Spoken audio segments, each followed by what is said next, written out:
너희가 기뻐하는 반이라 라는 제목을 함께 나누기 원합니다. 성도들이 믿음으로 고백을 할 때가 그 고백을 하는 표현이 있지요. 여러 가지들 중에서 하나는 이러한 말입니다. 하나님의 뜻대로 살아가겠습니다. 이것이 우리의 결단이고 순종입니다. 이렇게 고백을 합니다.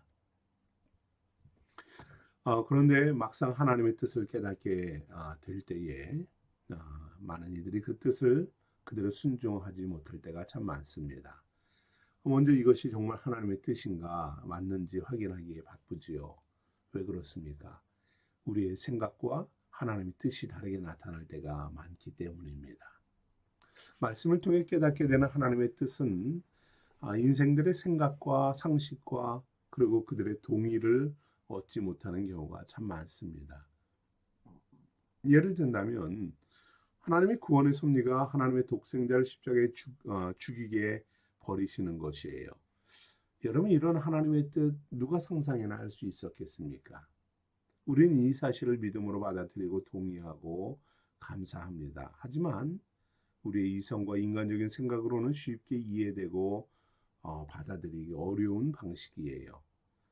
냉정히 돌아올 때에 우리의 계획과 하나님의 생각과 하나님의 뜻이 일치하지 못하는 것이 얼마나 많습니까? 이처럼 하나님의 생각과 계획은 인생들의 생각과 전혀 다를 때가 많습니다. 그래서 성도들이 하나님의 뜻을 바르게 헤아리지 못하고 혼란에 사로잡히게 되는 겁니다. 특히 믿음의 성도들은 스스로 하나님을 바르게 섬긴다, 예배한다 생각을 해요. 그리고 누구보다 하나님을 뜨겁게 사랑한다 다짐을 합니다. 하지만 하나님 편에서 볼 때에 우리의 예배는 항상 온전할까요? 하나님은 우리의 애정과 사랑을 뜨겁게 느끼며 그것을 기뻐하고 계실까요? 솔직히 자신이 없습니다. 우리가 열심히 예배하고 열심히 하나님을 사랑하지만 하나님은 별로 감흥이 없을 수가 있기 때문입니다. 그래서 성도는 하나님의 뜻을 구할 때에 무모한 확신에 빠져서는 안 됩니다. 그리고 그것을 절대적이다 고집피워서도 안 돼요. 성도는 두렵고 떨리는 마음으로 하나님의 뜻을 구해야 합니다. 그리고 하나님의 뜻은 절대로 하나님의 말씀과 다르지 않다는 사실 또한 알아야 합니다. 우리가 깨닫고 은혜 받은 것이 성경 말씀과 일치하고 하나님의 영광이 되는 것인가를 가장 먼저 확인해야 합니다. 오늘 아모스 선지자는 본문에서 하나님의 뜻이 인간들의 마음과 소망과 다르다는 것을 선포합니다. 하나님은 거듭 내가 이렇게 너희에게 하였지만 너희는 그것을 따르지 않았다라고 합니다. 너희는 그것에 순종하지 않았고 그것을 기억하고 돌아보지 않고 하나님께 돌아오지 않았다라고 말합니다. 하나님은 그들이 다시금 돌아오게끔 하기 위해서 이렇게 수많은 일들을 이루어 주셨지만 그러나 그것에 순응하는 이들이 없었다라는 것이지요.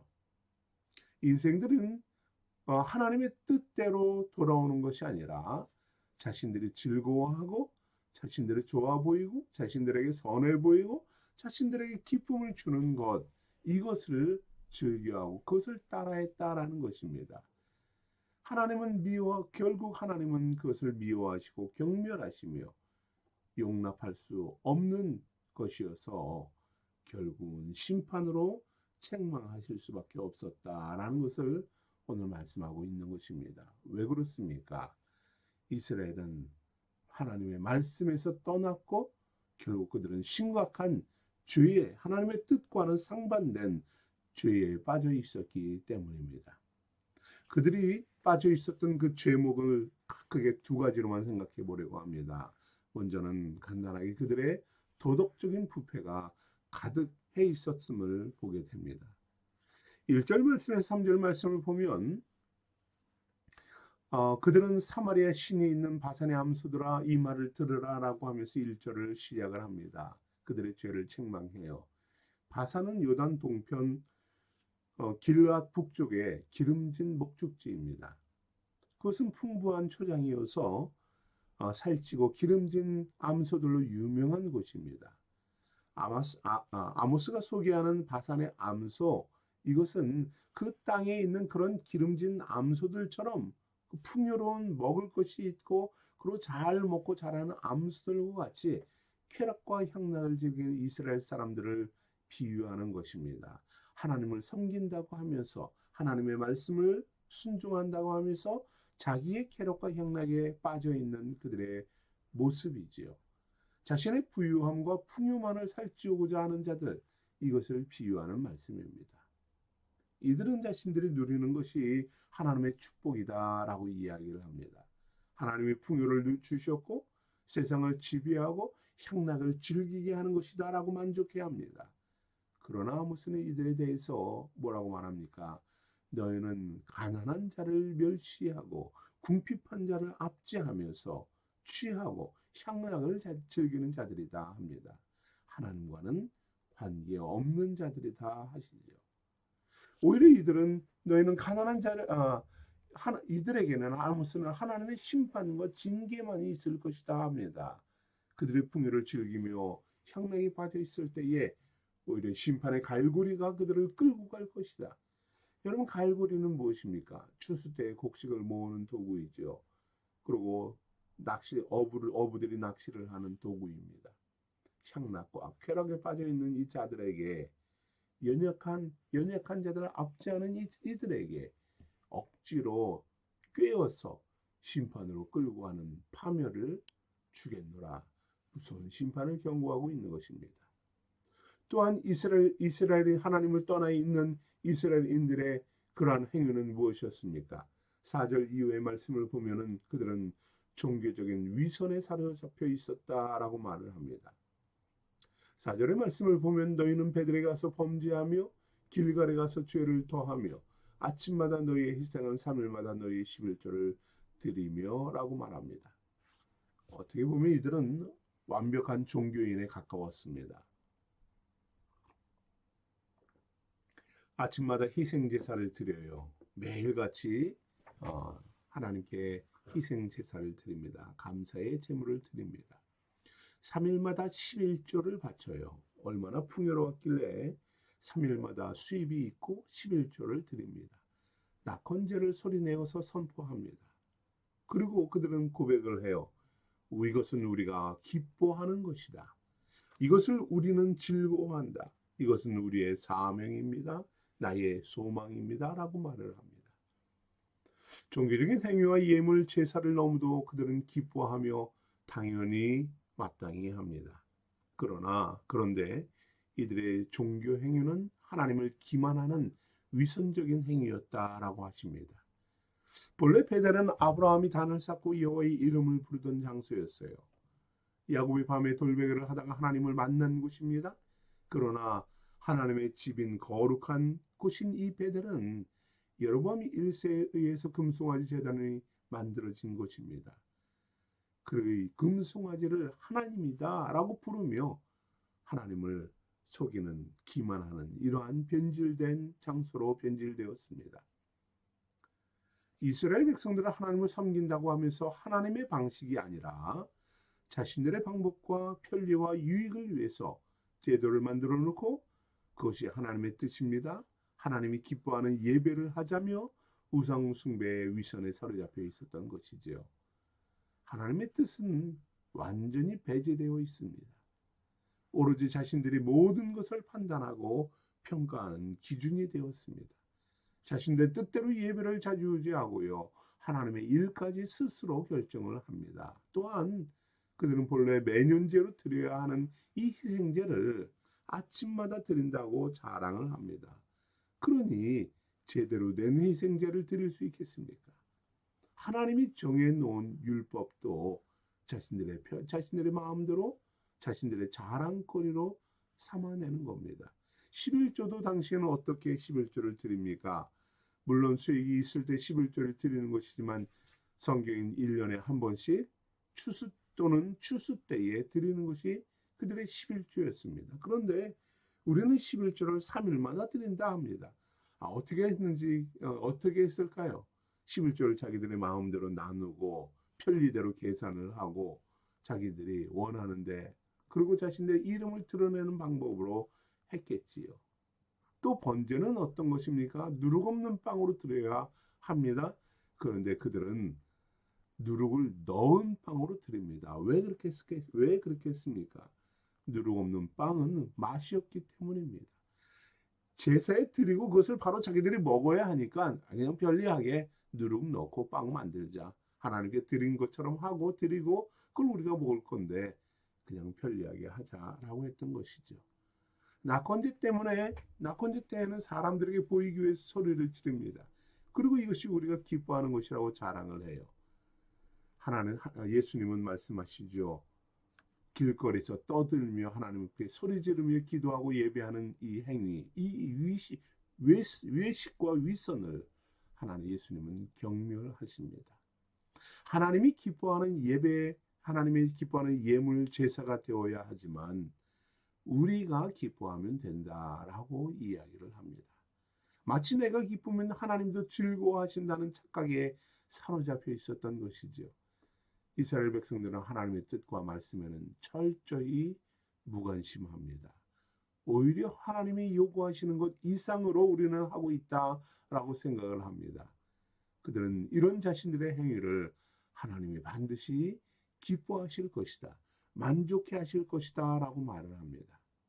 그러나 아모스 선지자는 다양한 형식으로 과하게 예배하고 제물을 드린다고 할지라도 이것은 아무런 소용이 없다 합니다. 하나님과 아무런 관계없는 것이다 하십니다. 하나님은 많은 예배의 숫자와 많은 물질로 감동하는 분이 아니기 때문입니다.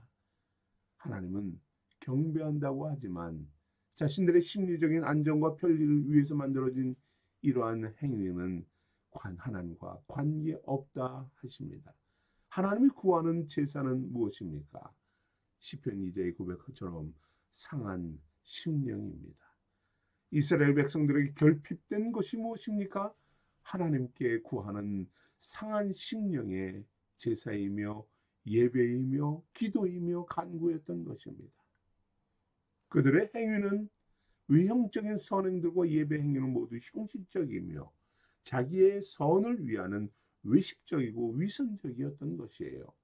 결국 아모스 선지자는 선포합니다. 5절의 말씀에 소리내어 선포하려무나 이스라엘 자손들아 이것이 너희가 기뻐하는 바니라 주 여호와의 말씀이라 합니다.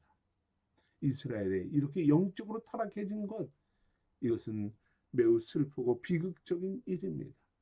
이들은 하나님의 말씀을 받았고 은혜와 율법을 받은 자들입니다. 하나님의 놀라운 역사를 체험한 민족입니다. 어제 말씀과 같이 내가 땅의 모든 족속 가운데 너희만을 알았나니 하나님의 특별한 사랑과 구원하심과 인도를 받아 지금까지 이르는 민족입니다.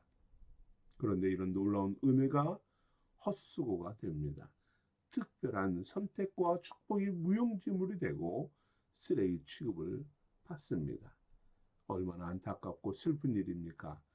생명이 저주로 바뀌어버린 것이에요. 그러나 이렇게 불순종하고 불법을 자행하는 자들이라고 하나님이 그냥 버리시나요? 파멸하시기를 기뻐하시는 분입니까? 아닙니다. 주님은 인생들과 심지어 악인이라 할지라도 심판으로 파멸하는 것을 기뻐하는 분이 아니지요. 그래서 하나님은 아모스 선지자를 보내십니다. 죄를 책망하시고 죄의 심판을 선포하지만 이것으로 절망하고 자포자기하라는 것이 아닙니다. 심판을 경고하시는 하나님의 목적은 인생들을 살리기 위함입니다. 살 길을 깨닫게 하기 위함입니다. 끊임없이 그들에게 말씀하시고 돌아오라라고 말씀하시는 것입니다. 은혜를 끼치고 생명 얻는 길을 찾게 하기 위함이십니다. 하나님의 경고의 말씀으로 인생들이 영원히 깨어나기를 사모하시는 것입니다. 하나님의 섭리를 깨닫게 하시고요. 하나님의 사랑과 은혜로 나아가게 하십니다. 하나님은 끝까지 인생들을 사랑하십니다. 그러나 끝에 결국에 하나님의 뜻을 떠난 인생들에게 하나님은 어떻게 하십니까? 결국엔 심판하시지요. 하나님의 뜻과 계획, 말씀과 관계없는 자신들의 만족을 위해서 살아가는 인생들에게 하나님의 뜻을 오해하지 말라 하십니다. 하나님의 집이며 하나님의 임재했던 자리가 실패의 자리가 되었을 때에, 하나님이 함께 하시다 했던 약속의 땅 길갈이 허무한 도성이 되었을 때에, 하나님과 동행해야 할 백성들이 이방신과 동행하고 하나님을 섬기며 경배해야 될 거룩한 삶이 하나님을 배신하는 우상 숭배의 자리가 되었을 때에, 반역하는 거짓 예배가 되었을 때에 하나님은 미워하시고 하나님은 심판하시는 것입니다. 이렇게 하나님을 거부하며 하나님께 돌아오지 않는 백성들에게 하나님은 말씀합니다. 12절에 그러므로 이스라엘아, 내가 이와 같이 내게 행하리라. 내가 이것을 행하리니 이스라엘아, 내 하나님 만나기를 준비하라. 여기서 만나시는 하나님은 누구입니까? 기다리시다가 결국은 그들을 심판하시는 하나님입니다. 하나님이 이와 같이 무의미하고 공허한 종교 행위를 미워하십니다. 믿는다고 하지만 생명의 말씀이 없는 죽은 신앙을 책망하시는 것입니다. 하나님의 뜻이라고 하지만 자신의 기쁨과 기대는 하나님과 관계가 없다 하십니다. 말로는 하나님을 섬긴다고 하지만 하나님이 계시지 않고 배척하는 행위만을 일삼는 자들입니다. 잘못된 신앙적인 습관, 불의한 생활 방식, 이것은 모방도 하지 말고 따르지도 말아야 합니다. 이스라엘의 이런 행위와 형식과 가식이 우리에게 적용되지 않기를 소망합니다. 공허한 종교 행위를 버리고 신령과 진정으로 주님을 경배하는 예배자가 되기를 소망합니다. 우리는 이미 하나님의 은혜를 받고요, 믿음으로 복된 존재가 되었습니다. 하나님의 자녀이며 백성이 되었습니다. 그러나 이것을 망각한 채 거짓된 예배를 드리게 된다면 하나님의 생명은 생명이 아닌 심판의 하나님으로 다가오신다는 것을 오늘 아모스는 우리에게 말씀하고 있습니다. 그러나 하나님 돌아오라 말씀하시는 하나님은 주께 나아오는 자들에게 죽음 대신 생명을 주시는 분이지요. 하나님과 동행하는 성도들에게 하나님의 뜻을 깨닫게 하시고 뜻에 순종할 수 있는 믿음과 힘을 공급해 주시는 분입니다. 진노와 재앙을 받는 세상 속에서 살리시며 영생을 주시는 분입니다. 우리의 하나님은 누구십니까? 13절의 말씀처럼 보라, 산들을 지으며 바람을 창조하며 자기 뜻을 사람에게 보이며 아침을 어둡게 하며 땅의 높은 데를 밟는 이는 그의 이름이 만군의 여호와시니라. 아멘입니다. 놀랍고 영원한 계획과 섭리로 여러분을 이끄시며 축복하시는 분이 우리의 하나님임을 믿습니다. 주님의 말씀과 뜻이 우리의 삶의 기준이 되고 천지를 다스리듯이 우리를 다스리시고 인도하시는 주님께 순종하며 동행하며 나아가는 저와 여러분 되기를 소망합니다. 능력 주시는 주님의 인도하심 가운데 우리의 가정과 교회를 세워나가는 생수의 성도들이 되기를 소망합니다. 우리 함께 기도하겠습니다.